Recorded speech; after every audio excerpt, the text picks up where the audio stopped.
Welcome to the Success in Africa podcast with Dr. Modupe, your weekly dose of leadership vitamins to make you successful in Africa. Hello, and welcome to the Success in Africa podcast, episode 8. My name is Dr. Modupe Taylor Pierce, and I am a scholar and practitioner of leadership and organizational development. Simply put, I study what makes people successful. I've been studying this for 3 decades with a particular focus on people in Africa. And in this podcast, I will share stories, lessons, and insights about people having success in Africa. Why am I doing this podcast? Because I am sick and tired of Africa being the poorest continent in the world. We are blessed with the greatest resource, young people. Africa will soon have the largest number of working age people in the world. And when these people achieve success, Africa's wealth will be unparalleled. Why? Because I don't know of too many Africans whose goal in life it is to die poor. You see, success in life is simply the achievement of a predetermined goal. Whether that goal is owning a house and a car, or creating employment for 5,000 people, or transforming your country into a high-income country, this podcast has been created to help you to achieve it. So, if you are serious about achieving success in Africa, I want you to subscribe to this channel. If you like this video, after you have watched it, please click the like button. This podcast is brought to you courtesy of BCA Leadership, the largest leadership coaching company in Africa. If you have questions that you want me to answer after watching this video, log on to BCA Online. The link is on the screen, and post your questions there. That is where I will respond to your questions. Today's podcast will focus on one of the aspects of entrepreneurial life that most people do not feel comfortable discussing. Maybe it's because they find it embarrassing. Maybe because we've been socialized into false images of success. But whatever the reason, we don't feel comfortable discussing the fact that a life of entrepreneurship is a life of being cash poor and equity rich, especially in the early years of the life cycle of the startup business. Yes, being an entrepreneur usually means that in the early years of the business, you will not be able to pay yourself because the business does not generate sufficient cash flow to pay its suppliers, its employers, and lastly, to pay you. So in other words, first you have to pay your suppliers, then you have to pay your employees, and then you, the founder and owner, you come last. Let me tell you a bit about Ken Njoroge, the Kenyan co-founder of Cellulant, a company that is now a household name in the cell phone technology and payments processing industry in East Africa. Ken started his first entrepreneurial venture in his early 20s with a partnership with some friends to form 3 Mice Interactive Media, an internet development firm. He labored with this company for 5 years, during which time the company never made a profit and therefore was unable to give Ken the payday that he would have liked to have. Eventually, he left the partnership because he and his partners didn't see eye to eye on the future of the company. Later on, the company was sold to Africa Online. He learned a valuable lesson that in forming business partnerships, there needs to be a unity in values and vision with one's partners. Later on, Ken then partnered with the Nigerian Bolaji Akimboro to launch a new business which was to be called Cellulant. From the start, the 2 entrepreneurs set off to create a $1 billion company that would outlive them. You see, Ken explained it to me by saying this. He said, I understood that if you build a $10 million business, Modupe, a high integrity business, there will always be a richer thief somewhere. If you build a $100 million business, there would always be a richer politician that would continue the narrative that, the only way to get rich is to steal money. But if you build $1 billion business, to build it, you have to build it with honesty and integrity. And nobody would be able to say that Africans cannot do this. And when you build such a company, the only way to build it to that size would be based on sustainable values like integrity, trust, transparency, and service excellence. So because of this long-term view, Ken and Bolaji were able to walk away from projects where people wanted bribes because they were not in a hurry to make money. See, the founders understood that they were in it for the long haul, and it paid off because in 2018, Cellulant hit the big payday. They raised $47.5 million in investor funding from TPG and Satya Capital.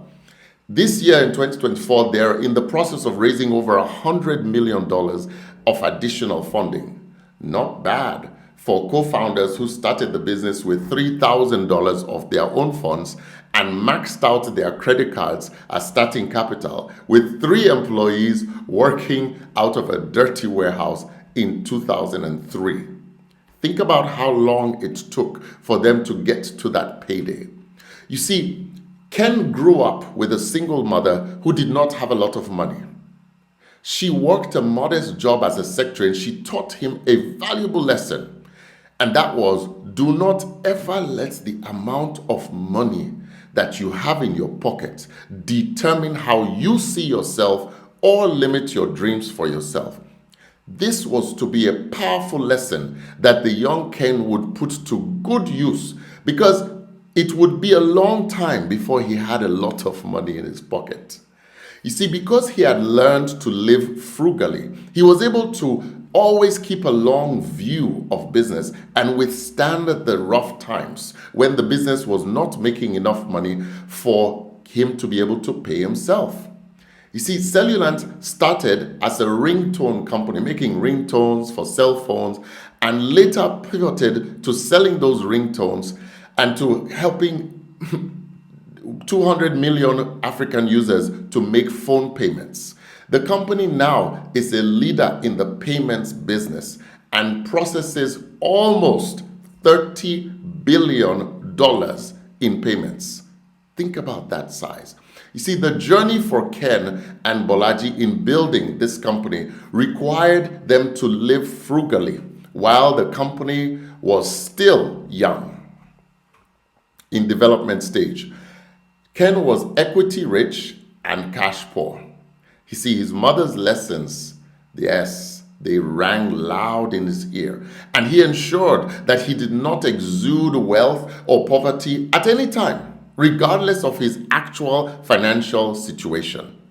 Today, Ken has exited the management roles in Cellulant and is both now equity rich and cash rich. The company is now run by a non-founder CEO, and Ken has moved on to building a legacy through a new company called Pani Investments, through which he provides business incubator support services and investments to other African techpreneurs as he pursues his passion of creating successful tech sector entrepreneurs.